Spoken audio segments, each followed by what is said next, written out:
Are we living in the last days? What if I told you that 3 prophecies from the book of Daniel are still waiting to be fulfilled? What if everything you thought you knew about the end times was only part of the truth? Events set in motion thousands of years ago are now aligning with uncanny precision. Could it be that we are standing on the very edge of prophetic history? Get ready, because what you are about to read will change the way you see the world forever. Prophecy 1. The final 7 years. Did you know that the final countdown to the end of the world has already begun? That's right. The last week of Daniel's 70 weeks prophecy could start at any moment, ushering in the most terrifying and crucial years in human history. Daniel, a young Hebrew captive in Babylon, received a vision so precise that it foretold the coming of the Messiah to the exact year. But what many people don't realize is that this prophecy didn't end with Jesus. It extends into our future. Daniel 9:24-27 describes a 70-week timeline, with each week symbolizing 7 years.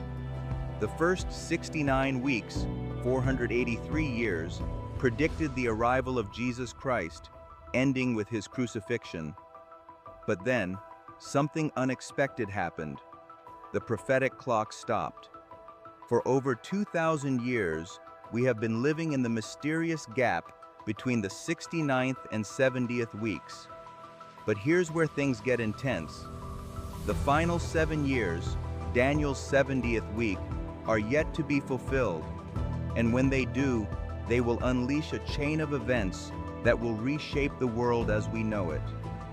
This final period, known as the tribulation, will begin with a 7-year peace treaty brokered by a powerful world leader.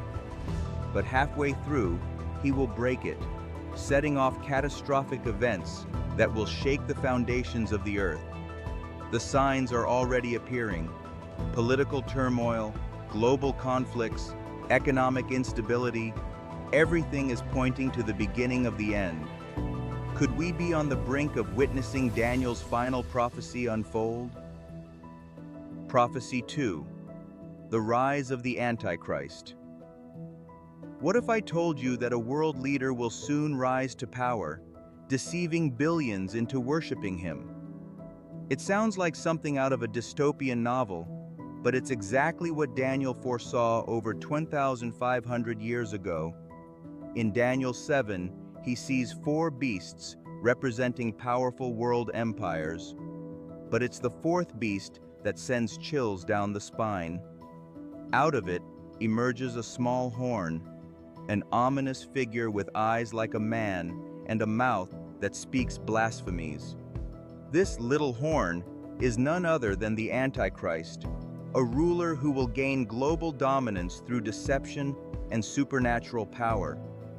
Daniel 7:25 reveals that the Antichrist will change laws and times, speaking against God and persecuting believers. He won't just be a tyrant, he will be a false Messiah, seducing the world into following him. Revelation 13 expands on this vision, describing the Antichrist as a beast empowered by Satan himself. He will perform miracles, deceive the nations, and introduce a system where people cannot buy or sell without receiving his mark. We are seeing the groundwork for this prophecy being laid right now. Advances in artificial intelligence, digital currencies, and global governance are all paving the way for a world where a single ruler can exercise total control. Revelation 16:3 tells about the angel poured into the Nile. Look at this. This is crazy. This is the Nile River. Have you ever wondered what will happen when the 7th seal is open? The opening of the 7th seal marks events leading to the second coming of Jesus, bringing silence in heaven followed by catastrophic judgments. When the 7th seal is broken, 7 angels blow their trumpets, each unleashing devastating consequences. The first trumpet, fire and hail strike the earth, destroying vegetation. The second trumpet, The sea turns to blood, killing marine life and sinking ships. The third trumpet, a great star falls, poisoning rivers and waters. The fourth trumpet, the sun, moon, and stars lose their brightness, bringing darkness. The fifth trumpet, locusts torment those without the seal of God. The sixth trumpet, 4 angels lead an army that destroys a third of humanity with fire, smoke, and sulfur. These events are a call to prepare. Are you ready for the second coming of Jesus? If you believe and trust in his return, comment Amen and share this video. This is how the world will be deceived into accepting the mark of the beast. Watch this video to avoid the Antichrist's trap.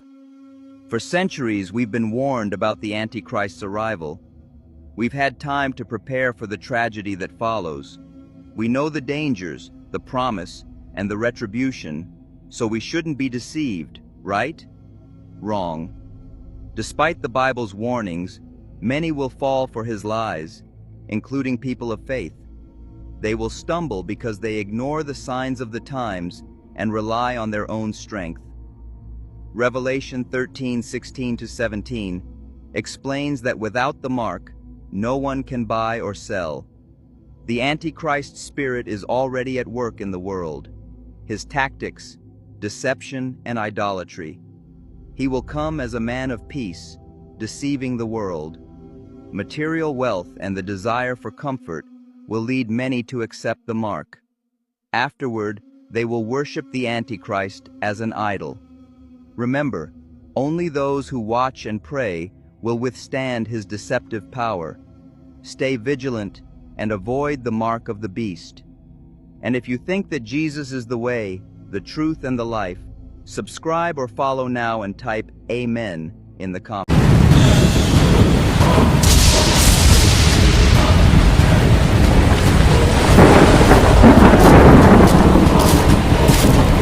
If you could see the spiritual realm when you pray, you'd never stop praying. Right now, as you read this, a battle is unfolding in the unseen world, and each time you pray, you become a part of it. In Daniel 10, Daniel prayed for 21 days. From the moment he began, God sent an angel with the answer, but something blocked the angel's path. The prince of Persia, a demonic force, delayed the angel for 3 weeks until the archangel Michael arrived to fight. Daniel's prayers didn't go unheard. In fact, they were so powerful they triggered a war in the heavenly realm. And today, it's the same. Every time you pray, angels move, strongholds break, and the enemy is pushed back. But if the devil can get you to stop praying, he wins a battle you never even saw coming. This is why prayer can feel so difficult at times. The enemy knows its power and will do anything to keep you quiet. But when you persist in prayer, when you refuse to give up, heaven moves. Chains are broken, miracles take place, and God's will is released over your life. So don't stop. Keep praying, keep believing, because when you pray, heaven is listening. The disciples battled a raging storm when suddenly Jesus appeared, walking on the water. Fear gripped them, but Jesus said, "Take courage, it is I." Peter stepped out in faith, but as doubt crept in, he began to sink, crying out, "Lord, save me." Jesus reached out, lifted him up, and calmed the storm, a powerful reminder to trust him even in life's storms. I will carry out great vengeance on them and punish them in my wrath. Then they will know that I am the Lord when I take vengeance on them. For it is written, "It is mine to avenge. I will repay." Do not be deceived. God cannot be mocked. A man reaps what he sows.